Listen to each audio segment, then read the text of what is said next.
Neil Ratner Rock Doc here with a story. So, I hope you all enjoyed my little talk with the Big M last weekend. Now, Mario was also a very close friend of Jimi Hendrix. And when we had lunch that day, he told me a very cool story about Jimi and the great blues singer Bobby Blue Bland. But a little background first. Now, Hendrix met Billy Cox while he was in the Army.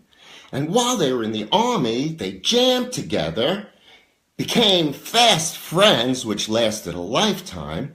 And when they left the military, they went to Nashville and they formed a little band together. Now, both were big fans of Bobby Blue Bland, who was a huge star back then, particularly in the African-American community.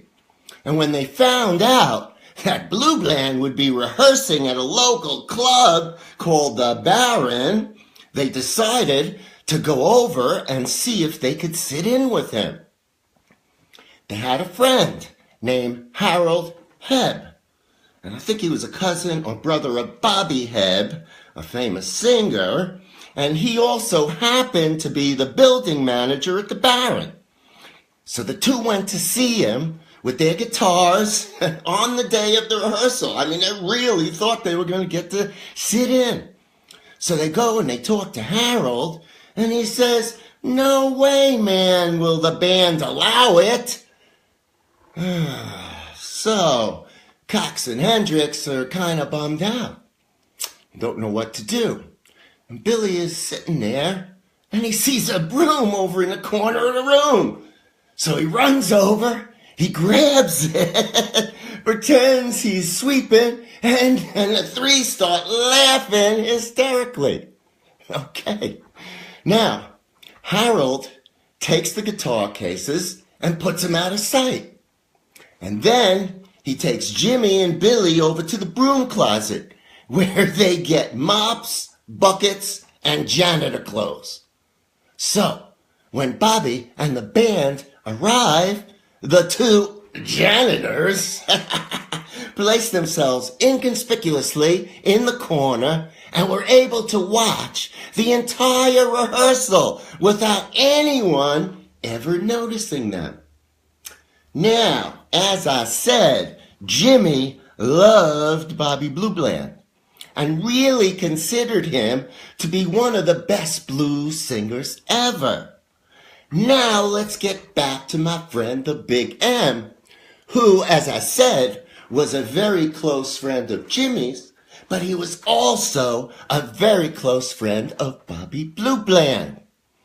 And Mario knew how much Jimmy idolized Bobby, so one day he brought him to Blue Bland's gig, and he brought Jimmy backstage to meet Bobby.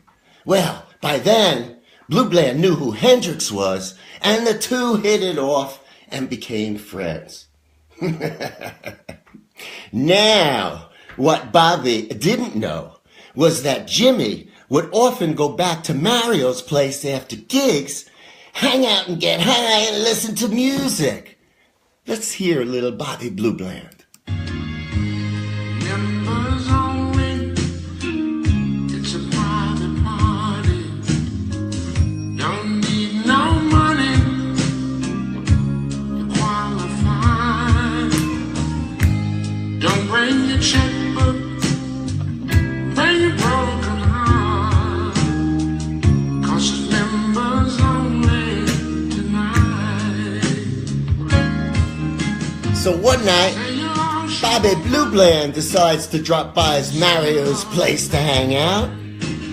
Now, Mario never told him about Jimmy hanging out there because he knew Blue Bland would get jealous. On that particular night that Blue Bland decides to stop by, well, Jimmy is there. And when Jimmy's there, Mario would usually put on some music, and Jimmy would always have his guitar, and whether he had an amp or he didn't have an amp, he would just sit there and play along to the music.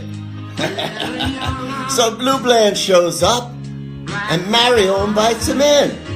Now Bobby hears music, but can't see into the other room. And Mario says, "Hey, Bobby, come inside and jam with us." Blue Bland looks at Mario and he says, "You know I don't jam to no canned music." And as he starts to walk in, who does he see playing to the music but none other than Jimi Hendrix? And you can imagine the look on his face. Well, Jimmy and Bobby did jam that night to some records, and they all had a hell of a time.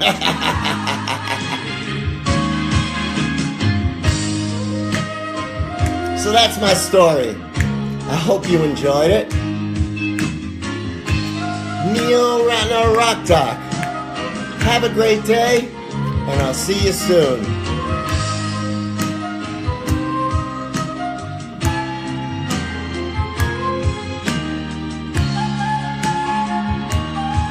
Let's wait for him to come in one more time. Say you lost your woman. Listen to that voice. You got a lot of problems in your life. They're throwing a party. Throwing a party. For the broken heart. It's members only. Members only. Like Mario said, right? All right. Have a great day. I'll see you soon.